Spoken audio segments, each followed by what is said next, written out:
My time is about something I'm going to call, depending on your preferences, pound include genre, sharp include genre, or octothorpe include genre. But any way you look at it, it's about include genre. And I want to start out with a sort of a provocation. This was taken, run through a quartz filter automatically by a camera built into my laptop lid. And I'm thinking, when I say genre, I'm also thinking partly about art as algorithm. So the filter, the Photoshop filter or the quartz filter become a kind of a means of automated production that then, as procedural methods of creating art get codified into a process, the process becomes a kind of a mini genre unto itself. I'm coming from interactive fiction, e-literature or adventure or video game, depending on your proclivities. And I'm thinking a little bit about how genre works in a managed system where you use libraries, include files, headers. Let's skip sideways briefly into Franco Moretti's Genesis of Detective Fiction, where he's trying to do genre based on sort of feature analysis over time of things like whether a particular feature is necessary, whether it's visible, whether it's decodable. Here's a 1981 diagram called Video Evolution, speciation by needs of natural selection. It's also a formal analysis, this time of video games. And we see these in things like Ralph Koster's Evolution of the 2D Shooter, in his book, A Theory of Fun. We also see this in something like Jesper Juhl's matching tile game, A Family Tree.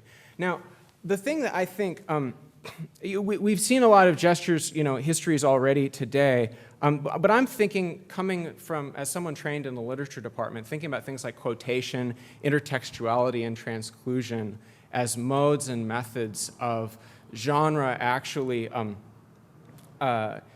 interpenetrating or descending from one object that we might discuss to another.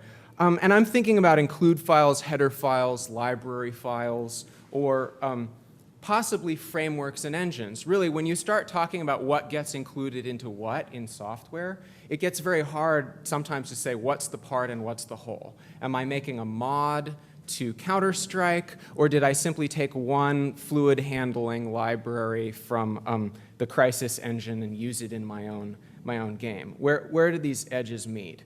To give a paradigmatic example, of an unusual one, of what I'm talking about, here's the statement, include basic screen effects by Emily Short, written in the Inform 7 natural programming language parlance.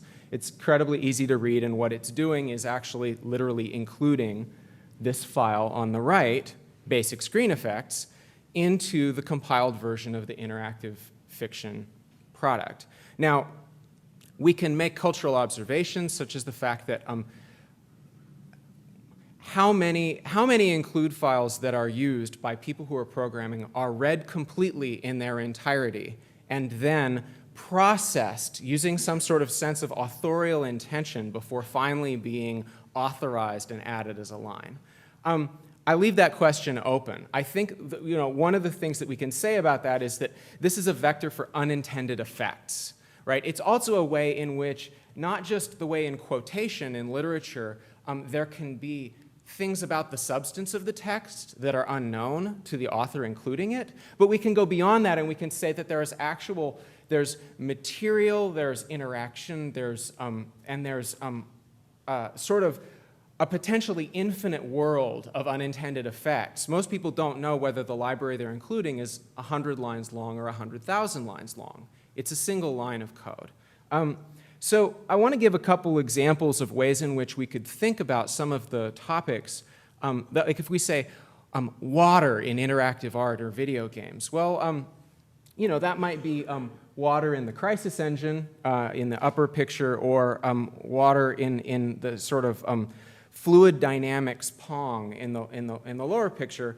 But the libraries that are modeling water effects have their own specific genealogies, right? You can actually both look at a kind of category of fluid dynamics playable media, and you can look at which particular fluid dynamics libraries moved from work to work to work.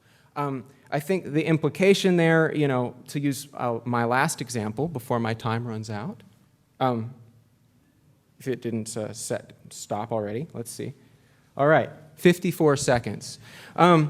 Is that if we look at something like Prince of Persia, older on the left, slightly newer on the right, and then Shadow of the Colossus, and you look at those two figures crawling on a ledge, the figure from Psychonauts is crawling on a ledge there too, and you say, well, we could talk about this in a lot of formal ways, drawing these family trees, but what if we actually tried to trace real code moving between works, frameworks and libraries and things like that, as a method of analysis that partly talks about the way that particular conceptions of crawling on a ledge are inherited.